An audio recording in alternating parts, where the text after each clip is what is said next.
these games, you guys have been up at halftime and let us win the second half. Have you seen a trend or a reason in the second half that they've been better than you guys in both of these games?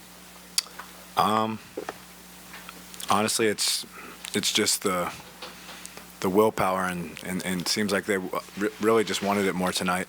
And with their energy, their crowd got into it. We just have to kind of pick it up in the second half because we know that they can come in waves. You guys have obviously sent two bodies of Jalen a lot. It seems like there's been some issues in rotation. How much help does that, I guess, especially when it came to Yeah, I mean, it's a really good basketball team, and I'm sure Jalen has seen that coverage 1,000 times, so they really know what to do, and they cut and get it to guys that they need to, and they made shots out of it. So really just got to look at the film and see what we can do better in that end. After game one, Rick was pretty philosophical about the refereeing. But in here a couple minutes ago, he was saying small market teams deserve a fair shake from the refs, and you guys haven't gotten that. Is that kind of the feeling in the locker room right now? And have you seen him that vexed about calls? I mean, we love Rick showing that type of energy on the court, and unfortunate that he got ejected, but that's not the feeling that we have in the locker room. We're not going to sit here and blame officials. We got to be better. It's just that simple. They smashed us on the boards again tonight and just brought more energy than we did. So we got to fix that. You're known for your competitiveness, and the matchup with Jalen is highly competitive. What is that like? What is it like to be in that matchup in this group? I mean, he's a marquee player in this league. And playing at Madison Square Garden, picking him up 94 feet, what greater challenge is there? And, not just me, but for everyone. It's a collective effort, and, we just got to try to keep making things tough on him and wear him out because, he plays a lot of minutes and deservingly so. But we just have to continue to, exert energy and get him to exert some energy as well on both ends. I know that you guys have played a certain way. That's why you're here, and that rotation is what it is. To not be into those last 7 minutes, I know you maybe were a little bit winded or whatever, but how did you feel about not getting the chance to go out there and try to get some more stops on? Whenever my number is called, I'll be ready, and if that means I have to be over on the bench supporting my teammates, I'll do that at the highest level.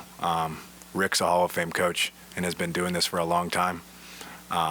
So the rotations that he plays are, we trust that they're the right ones. And I fully support him and everyone fully supports him with the rotations. You were saying that you guys have to exert more energy and kind of mention that back to back.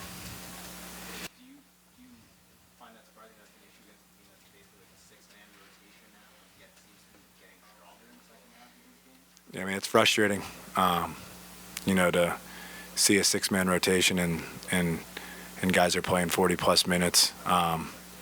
We just, like I said, have to try to continue to make things tough on them and get them to exert as much energy as possible. But New York's a really good basketball team, really well coached, and obviously in great shape.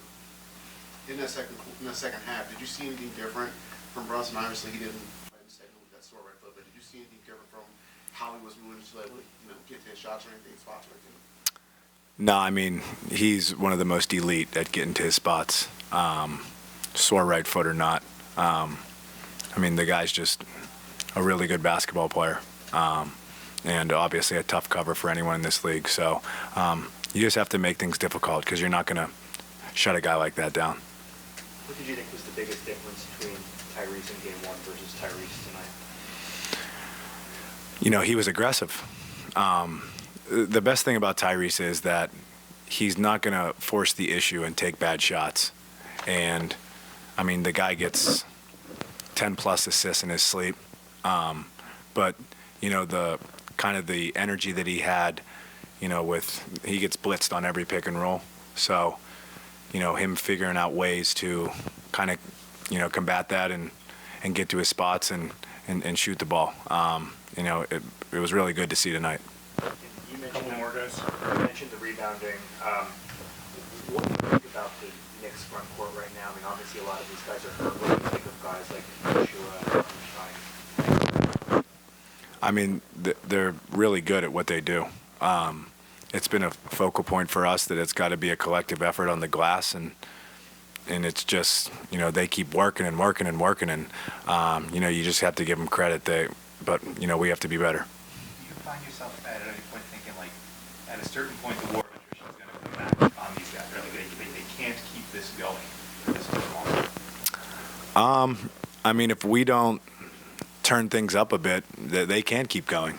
And like I said, we've just got to be better as a collective, energy-wise, protecting leads, and especially rebounding. You think you got them boxed out, and they just keep going and going and going. We just have to flat out be better.